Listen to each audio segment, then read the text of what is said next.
Hi, I thought I'd show you how to do streaming using the CS448. First of all, let's set up where the stream will go. We click File, File Options, and down the bottom here we have Save Stream Base File Name. We've just set it to CStream, stream.abc. It'll add date and time. That'll do. We can either stream files using a small chunk size if we intend to record less than 10 minutes or so, and large 100 megabyte files if we're going to go for a long time.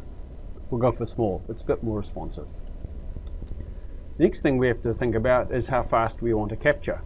So let's look at Settings, Acquisition Settings, and over here we have the desired sample rate under streaming. Let's make this 2 megasamples. So 500 nanoseconds between samples. Let's have a signal source. I'm going to use a signal generator, and I'm going to make it sweep asynchronous and up and continuous. So it'll go up and then back to the bottom and then up, and we will go from a base frequency of 1 Hertz to 200 kilohertz, 50 steps per decade, and we'll make it a log sweep with 250 Hertz resolution. I'll explain why soon. Now I'll start this sweeping. Now we're going to go peak captured here, so that when we look at it with a very wide view, the high frequency won't be aliased.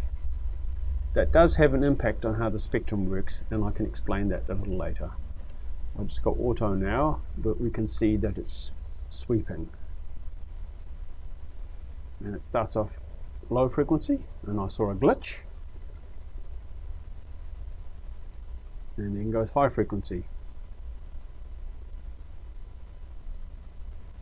Right, so to start streaming, we click Stream,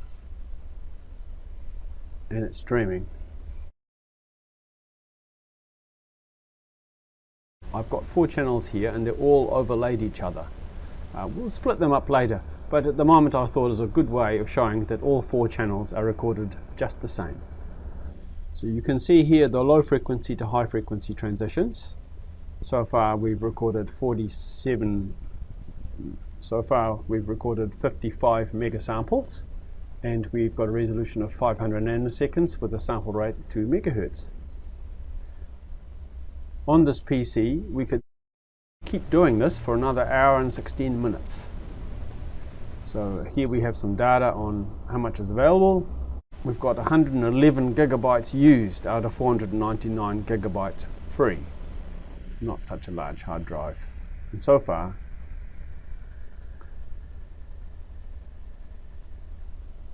we've stored 1.76 gigabytes. So each sample actually is composed of 4 samples plus digitals. They're also being recorded. And so when we say 166 megasamples here, it's actually multiplied by a number. I think it's about 8 to get to the actual number of bytes saved.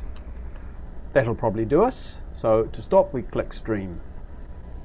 And now we can go and navigate it. First thing we can do is go Fit, and we see the whole stream.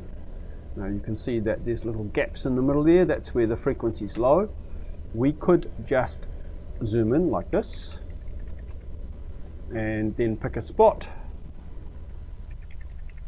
We'll move this around. I'm zooming on the tracer using the control and left and right arrows at the moment, which is a very effective way of zooming in quickly. Can also use the mouse scroll wheel to do the same, like this.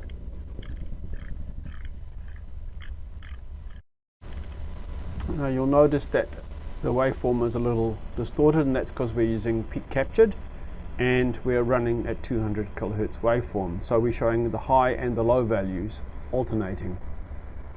If we use non-peak captured, we just see all the values on the sign.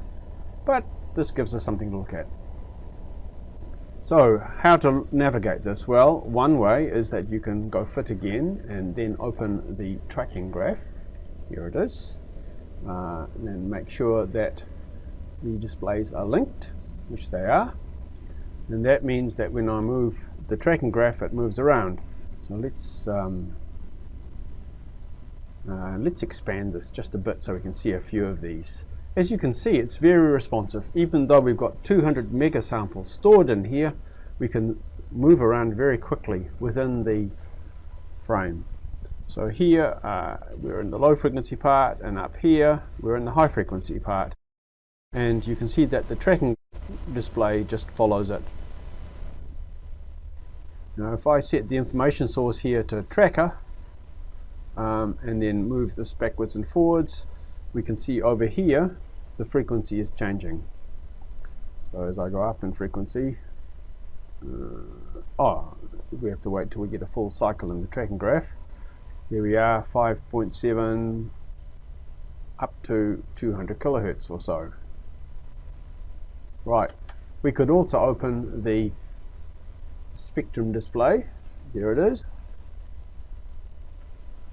We can open the spectrum display, and you'll notice that the frequency span is limited to 500 kilohertz. That's because we've got peak capture on, which is 2 samples per sample.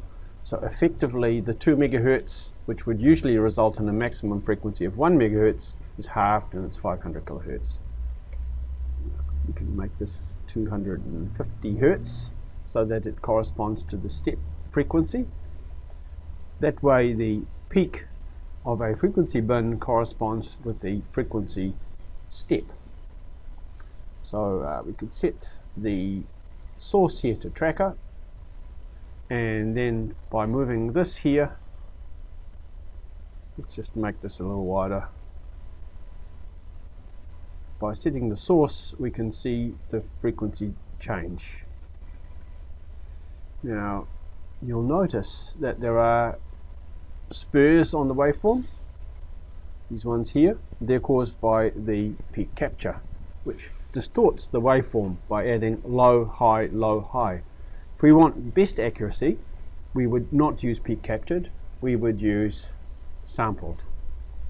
However, if we have sampled, we'd have aliases in the display, in the scope display, and you wouldn't know that there were high frequency content in there. So it's up to you. So anyway, let's have a look along this waveform and see if we can find anything interesting to look at. There's this one here. I'm just wondering what that peak is. So just zoom in here a bit. Yeah. Oh, there, that's it. So there is an interesting thing going on here in our signal generator. As it sweeps, there are some discontinuities while we have to change the clock frequency that drives the DDS signal generator, and they lead to small gear changes, and here's one of them. So you can see that we can use the streaming system to go looking for things that aren't quite right. I can zoom in a bit further here and check out what's actually happening. It's not very good, is it? But anyway, it's not usually a problem that we have these little bits of noise that occur, and it only occurs at a very small number of frequencies. In this case, it occurs when we change from this frequency here. Let's go back. This frequency here, which is 104.9 Hertz. So when the frequency is low, we have to set the DDS sample frequency quite low, and then once it passes a transition, which is around 104 Hertz, we move to a higher frequency, and then we do that again at about 10 kilohertz or so. This way we maintain maximum resolution. I said before that we've got all 4 signals coming into the same spot. See, if I hold the shift key down and go fit, we see all 4 waveforms at the same time. You can see that they were all overlaid. If I go shift control fit, they go back together again. This is a quick way of fitting things to the screen. If I just go fit on a single channel, it fits the A channel, and this one fit the B channel. If I change D, fit, and fit, you can see that we can individually fit each one if we want to, or we can hold the shift key down, put them back together again. It's all pretty simple. We do have a couple of controls that we can look at, so let's just look at this one here, and we can see this with a bit more detail. Choose this channel by clicking on it. The sample rate here is 500 nanoseconds. There's some sort of noise burst here. Not exactly sure why that's there, but it seems to be generated by the SIGGEN when it does this gear change, and that's probably because the clock is changing and things aren't quite right inside it until that's finished. We do have history, so we can use the history to get back to where we were. There we go. Once you've found something that's interesting, you might want to export it to a standard APC file or another alternate sort of file, so that you can share it with your colleagues without having to share such a large data file. You can do that using export stream. First of all, let's mark off what we'd like to share. Let's go from this point here, and I'll click 1 to make marker 1, and over here 2 to make marker 2. So we're going to capture this little transition. And we go File, Export Stream, and it's pre-chosen tracking for us because that's the graph we're on, but you can use scope as well. You can use the markers or the graph itself, or specify start and stop times for what you export. I'm using markers. I'm going to use a Cleverscope file to export this file. At the moment, the maximum that we can export is 8 megasamples, but we've only got 105.3 kilosamples, so it's not a problem. We can also export as a text file or a binary file. Let's do the export. And I've already made a place here, and I'll just call it that one there, streaming snippet fault. And we've exported it. So it's been exported as streaming snippet fault. Let's close that. So let's have a look and see what happens if I open that file. Open. And I've put it into stream snippets, streaming snippet fault. Go OK. Now we just have the snippet. See if I make this much smaller. We just have the snippet that we made. Let's zoom in here to look at the noise.